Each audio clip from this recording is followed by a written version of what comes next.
Hello my dear students, welcome to class 10th science. और आज हम देखेंगे चैप्टर नंबर 3 जेनेटिक्स का लेक्चर नंबर 6।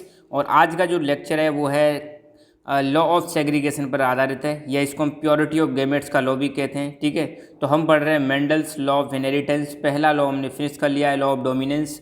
वो आप पिछले वाले वीडियो में उसको देख सकते हो। ठीक है, तो आपको पता ही है मेंडल भाई साहब ने 3 लॉ दिए थे इनहेरिटेंस के। ठीक है, और कौन कौन से लॉ दिए थे? पहला था लॉ ऑफ डोमिनेंस, दूसरा है लॉ ऑफ सेग्रीगेशन या law of purity of gametes, और तीसरा है लॉ ऑफ इंडिपेंडेंट असॉर्टमेंट। तो ये 3 लॉ हैं, ये करा दिया मैंने, इसको मैं आज करा दूंगा। ठीक है, और इनमें से एक लॉ आ सकता है 2 मार्क्स का, सीधा सीधा पूछ सकता है कि explain the law of segregation या law of purity of gametes, या explain the law of dominance, ऐसे करके आ सकता है, कुछ भी आ सकता है। ठीक है, तो सिंपल सा छोटी छोटी चीज़ें याद रखनी है, ज़्यादा डिटेल से इसमें दे भी नहीं रखी है। लॉ ऑफ सेग्रीगेशन, सेग्रीगेशन का मतलब है अलग अलग होना, या प्योरिटी ऑफ गैमेट्स मतलब गैमेट्स कैसे रहते हैं, प्योर रहते हैं। पहले यहाँ पे आप देखो, एक चीज़ मैं आपको बताता हूँ। जैसे मान लो ये लॉ ऑफ सेग्रीगेशन का ये डायग्राम आपको बना के जरूर आना है। पहले लॉ मेंडल भाई साहब ने क्या लिए? टॉल प्लांट लिए और ड्वार्फ प्लांट लिए। दोनों के दोनों टॉल कैसे थे? ये भी होमोजाइगस थे, और ड्वार्फ भी कैसे थे? और ड्वार्फ तो होमोजाइगस होंगे ही होंगे। ठीक है, तो टॉल प्लांट को हम जनरली आपको पता है डोमिनेंट कैरेक्टर को कैपिटल लेटर से रिप्रेजेंट करते हैं, और रिसेसिव कैरेक्टर को स्मॉल लेटर से कनेक्ट करते हैं। अगर हेट्रोजाइगस है तो कैपिटल और स्मॉल दोनों आ जाएंगे, होमोजाइगस है तो कैपिटल कैपिटल या होमो या स्मॉल स्मॉल आएंगे होमोजाइगस में। तो होमोजाइगस टॉल और होमोजाइगस ड्वार्फ प्लांट के बीच में इन्होंने क्या कराया? क्रॉस कराया। तो पहले तो क्रॉस कराते हैं तो पहले गैमेट्स बनते हैं। जैसे इनसे क्या गैमेट बना? टी बन गया। इससे क्या गैमेट बना? ये स्मॉल टी बन गया। ठीक है, फिर इनके बीच में क्रॉस कराया तो क्रॉस कराने पे क्या मिल गया? Capital T small T. तो F1 जनरेशन में ये चीज़ मिली, क्या मिली? Capital T small T. इसका मतलब है हेट्रोजाइगस टॉल। मतलब जब मेंडल ने टॉल और ड्वार्फ, होमोजाइगस टॉल और होमोजाइगस ड्वार्फ प्लांट लिए और उनका क्रॉस कराया, तो उसको F1 जनरेशन में जो स्पीसीज मिली वो कैसी मिली? Heterozygous tall. अब ये तो रही बात किसकी?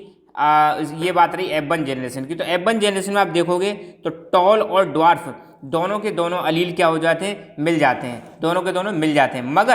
मगर F2 जनरेशन में क्या होता है? ये फिर अलग हो जाते हैं। कैसे अलग हो जाते हैं? देखो, ये सेकंड वाले क्रॉस में इन्होंने क्या कराया? F2 जनरेशन में इन्होंने 2 प्लांट लिए। कैसे प्लांट लिए? होमोजाइगस हेट्रोजाइगस लिए, एक तो फीमेल और एक मेल। हेट्रोजाइगस में ये यही ले लिए, एक तो टॉल मतलब कैपिटल टी स्मॉल टी, ये हो गया हेट्रोजाइगस। हो यहाँ भी कैपिटल टी स्मॉल टी, ये भी हेट्रोजाइगस। ठीक है, अब इनके क्या बनेंगे? गैमेट्स बनेंगे। गैमेट्स कौन कौन से आ गया? Capital T small T, capital T small T, gametes.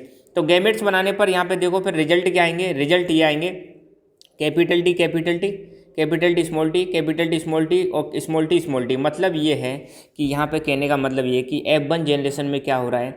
F1 generation में टॉल एंड ड्वार्फ ये एक साथ मिल जाते हैं। इनके गैमेट्स क्या हैं? एक साथ मिल जाते हैं। मिलने के बावजूद भी ये सेकंड जनरेशन में क्या होता है? ड्वार्फ वाला करेक्टर आपको निकल के आ जाएगा। भाई फर्स्ट वाली जनरेशन में क्या है? सिर्फ टॉल वाला करेक्टर दिख रहा है। सेकंड वाली जनरेशन में टॉल भी दिख रहा है और ड्वार्फ करेक्टर भी दिख रहा है। इसका मतलब ये है कि ये जो गैमेट्स बनते हैं, ये गैमेट्स अपनी प्रॉपर्टी बनाए रखते हैं, अपनी प्रॉपर्टी लूज नहीं करते हैं। अपने आप में जो मतलब इनकी जो भी प्रॉपर्टी उसको इनहेरिट करते हैं एक जनरेशन से दूसरी जनरेशन में। ठीक है, तो F1 जनरेशन में तो आपको पता है वही करेक्टर अपने आप को शो करते हैं जो कैसे होते हैं? डोमिनेंट होते हैं। मगर जो करेक्टर अपने आप को शो नहीं करते उसको F1 जनरेशन उनको रिसेसिव करेक्टर बोलते हैं। मगर यहाँ पर F2 जनरेशन में आप देखोगे ड्वार्फ वाला करेक्टर भी निकल के आ रहा है बाहर। ठीक है, अब मैं एक बार स्टेटमेंट पढ़ के सुनाता हूँ, फिर आपकी दिक्कत बिल्कुल दूर हो जाएगी।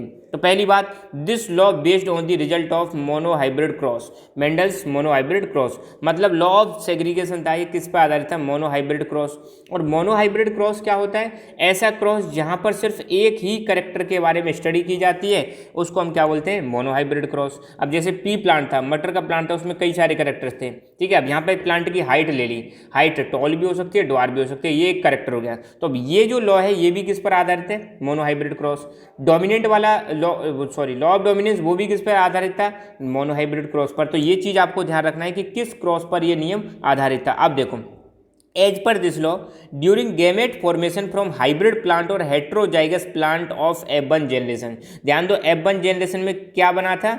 हेट्रोजाइगस ये बना था हाइब्रिड प्लांट, क्योंकि लिए क्या थे कैपिटल टी स्मॉल टी, इससे क्या निकला कैपिटल टी, इससे क्या निकला स्मॉल टी, दोनों को क्रॉस कराया तो क्या निकला कैपिटल टी स्मॉल टी। मतलब ये कह रहे हैं कि दोबारा मैं पढ़ रहा हूँ, during gamete formation from hybrid plant और heterozygous plant of F1 generation both allele segregate to each other and therefore it is called law of segregation. मतलब ये कह रहे हैं कि पहले जो मतलब F1 जनरेशन में क्या मिला था हमें, हेट्रोजाइगस टॉल मिला था, ठीक है, हेट्रोजाइगस मिला था।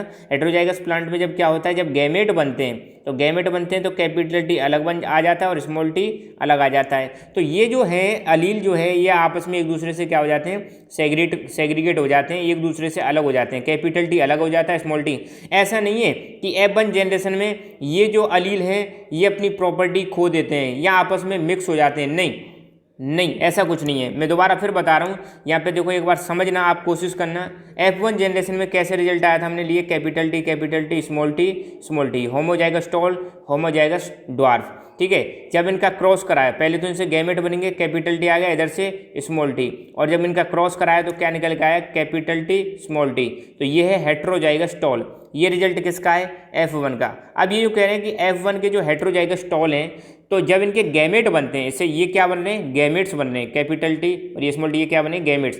तो जब गैमेट्स बनते हैं तो ये जो है अलील दोनों के दोनों अलील क्या हो जाते हैं, अलग हो जाते हैं, अलग होकर फिर अपनी अपनी प्रॉपर्टी अपने पास बनाए रखते हैं। तो यही चीज़ ये कहने की कोशिश कर रहे हैं कि during the gamete formation from hybrid plant और heterozygous plant of F1 generation, ध्यान दो, F1 जनरेशन का हेट्रोजाइगस प्लांट क्या है, कैपिटल टी स्मॉल टी, कि जब इनका गैमेट बनता है तो दोनों के दोनों अलील क्या हो जाते हैं, एक दूसरे से अलग हो जाते हैं, एक दूसरे से अलग होकर अपनी जो प्रॉपर्टीज उनको बनाए रखते हैं। यही तो चीज़ है लॉ ऑफ सेग्रीगेशन। हो रहा है कि नहीं हो रहा, सेग्रीगेट हो रहा है कि नहीं हो रहा, सेग्रीगेट मतलब अलग अलग होना। Each gamete carries one allele for each character. अब यहाँ पे जैसे आपने देखा दो गैमेट, ये गैमेट है, सॉरी ये मतलब हेट्रोजाइगस टॉल है, एक गैमेट ये हो गया, एक गैमेट ये हो गया, ठीक है। तो ये जो गैमेट है ये अपने साथ क्या लेकर रखते हैं, हर करेक्टर की एक प्रॉपर्टी लेकर रखते हैं। जैसे कैपिटल टी कौन सा करेक्टर है, टॉल, स्मॉल टी कौन सा करेक्टर है, ड्वार्फ। तो ईच गैमेट कैरीज वन अलील, प्रत्येक गैमेट में क्या होता है, एक अलील होता है फॉर ईच करेक्टर, प्रत्येक करेक्टर के लिए। Therefore it is called law of purity of gametes.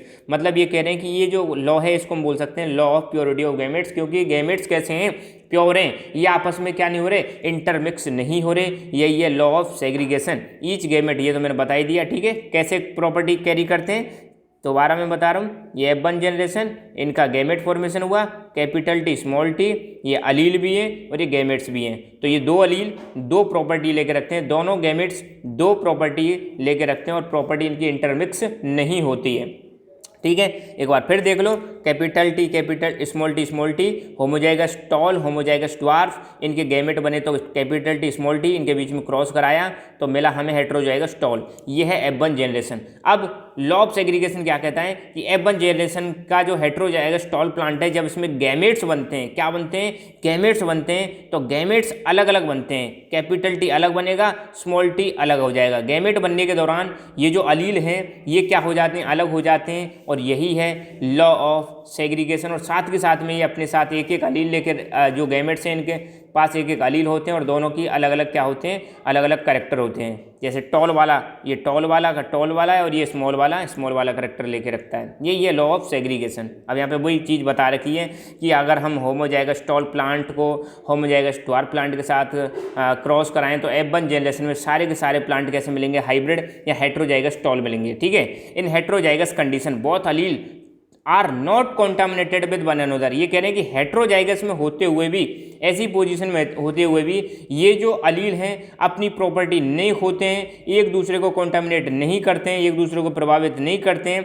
Eight the time of gamete formation both allele segregate from each other. जब गैमेट बनता है, क्या बनता है, गैमेट बनता है, तो ये F1 जनरेशन के जो हेट्रोजाइगस टॉल हैं इनके अलील एक दूसरे से क्या हो जाते हैं, सेपरेट हो जाते हैं। और due to this segregation dwarfism small t character reappear again in F2 generation. अब इसी सेग्रीगेशन की वजह से जो करेक्टर अपने आप को F1 जनरेशन में शो नहीं कर रहा था, ड्वार्फ वाला करेक्टर, वो करेक्टर कहाँ आ जाता है, F2 जनरेशन में अपीयर हो जाता है, ठीक है। तो ये बहुत बड़ी मतलब चीज़ है यहाँ पे।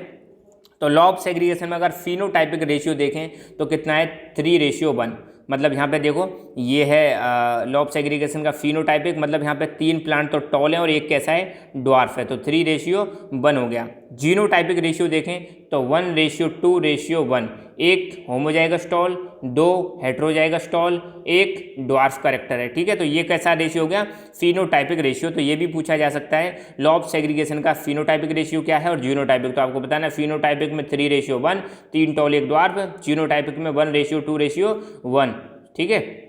ये चीज़ हो गई। तो यहाँ पर ये हुआ लॉ ऑफ सेग्रीगेशन, ध्यान रखना बहुत आसान है, बहुत सिंपल है। 2-3 चीज़ें याद रखनी है कि मोनो हाइब्रिड क्रॉस पर आधारित है। दूसरा, इसमें जो हाइब्रिड प्लांट होते हैं, हेट्रोजाइगस जो प्लांट होते हैं वन जनरेशन के, एलील फॉर्मेशन के गैमेट फॉर्मेशन के दौरान इनके जो अलील है एक दूसरे से क्या हो जाते हैं, अलग अलग हो जाते हैं, इसलिए इसको लॉ ऑफ सेग्रीगेशन कहते हैं। अलग होते वक्त प्रत्येक गैमेट के पास एक अलील होता है, प्रत्येक गैमेट के पास एक अलील होता है और साथ के साथ में वो अपने आप को क्या नहीं करते हैं, कॉन्टामिनेट नहीं करते हैं। ये सबसे बड़ी बात है कि ये जो हेट्रोजाइगस कंडीशन में होते हुए भी ये क्या करते हैं, अपने आप को कॉन्टामिनेट नहीं करते और गैमेट फॉर्मेशन के दौरान अलग अलग हो जाते हैं। और जो ड्वार्फिंग वाला करेक्टर है या जो रिसेसिव करेक्टर है वो F2 जनरेशन में देखने को मिलता है। ये है लॉ ऑफ सेग्रीगेशन, कुछ खास नहीं है, बहुत सिंपल है, बहुत आसान है। इतना सा आप याद रख लेना, एक स्टेटमेंट याद रख लेना, स्टार्टिंग वाला ये स्टेटमेंट ये याद रख लेना, इसके अलावा ये डायग्राम बना देना, this is more than enough. और हो सके तो इनके अगर नहीं पूछे तो अलग बात है, नहीं तो इनको भी लिख देना, ठीक है।